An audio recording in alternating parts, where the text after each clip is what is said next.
Hi hello வணக்கம் and welcome to our channel பாரினில் பேதிகள். இன்னைக்கு நம்ம பார்க்க போகிற ரெசிபி என்னன்னா விநாயகர் சதுர்த்தி ஸ்பெஷல் அவல் பாயசம்.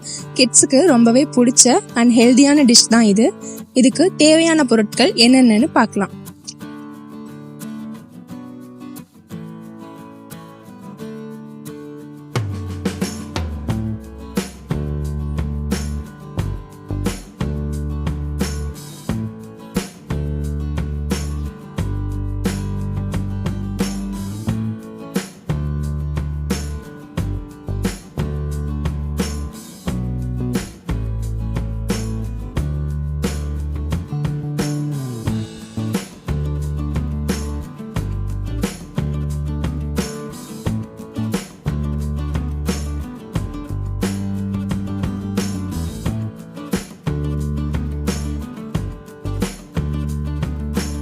இன்னைக்கு நாங்கள் மண் சட்டி யூஸ் பண்ணியிருக்கோம். எப்போவுமே எங்கள் வீட்டில் ஸ்வீட் செய்யறதுக்கு இந்த மண் சட்டி தான் யூஸ் பண்ணுவோம். ஏன் அப்படின்னா மண் சட்டியில் செய்யும்போது அந்த ஸ்வீட்டோட டேஸ்ட்டும் ஃப்ளேவரும் இன்னும் கொஞ்சம் அதிகமாக கிடைக்கும். இப்போது சட்டி சூடாயிருச்சு. அதில் நான் 2 டேபிள் ஸ்பூன் ஆஃப் நெய் சேர்த்துக்கிறேன். நெய் சூடானதுக்கப்புறம் முந்திரி பருப்பை ஃபஸ்ட்டு நெய்யில் நல்லா ரோஸ்ட் பண்ணி எடுத்து தனியாக வச்சுக்கணும். அதுக்கப்புறம் உலர்ந்த திராட்சை உங்களுக்கு தேவையான அளவு சேர்த்துக்கோங்க.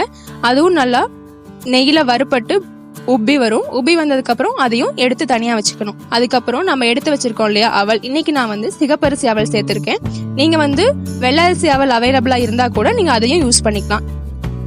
இன்னைக்கு நான் ஏன் சிகப்பரிசி அவல் எடுத்திருக்கேன்னா வெள்ளரிசி அவளோட கம்பேர் பண்ணும்போது இது டேஸ்ட் அண்ட் ஃப்ளேவர் அதிகமாக இருக்கும். அதனால தான் நான் சிகப்பரிசி அவல் எடுத்திருக்கேன்.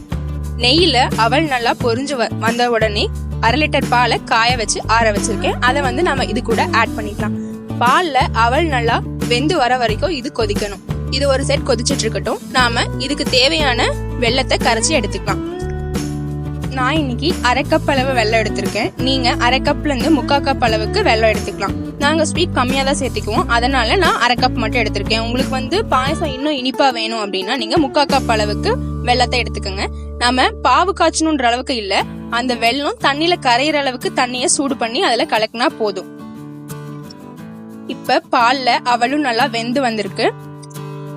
நாம கரைச்சு வச்ச வெல்லத்தை இப்ப இதுல ஆட் பண்ணிக்கலாம்.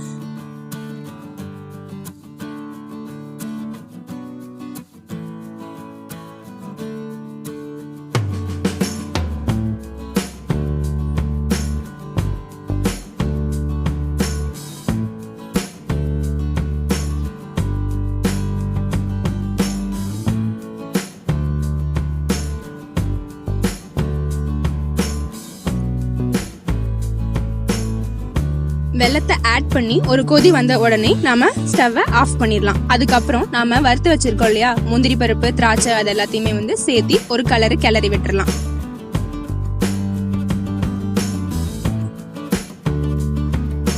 நாங்க எப்பவுமே அவல் பாயசம் கொஞ்சம் கெட்டியா தான் சாப்பிடுவோம். அதனால நான் கெட்டியா வச்சிருக்கேன். உங்களுக்கு கொஞ்சம் லிக்விட் கன்சிஸ்டன்சில வேணும் அப்படின்னா இன்னும் கொஞ்சம் பால் சேர்த்துக்கோங்க.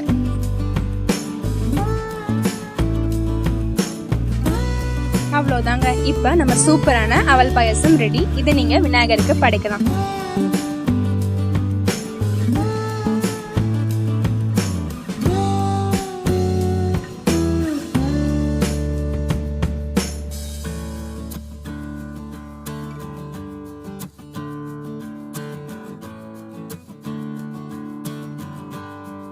அனைவருக்கும் இனிய விநாயகர் சதுர்த்தி நல்வாழ்த்துக்கள்.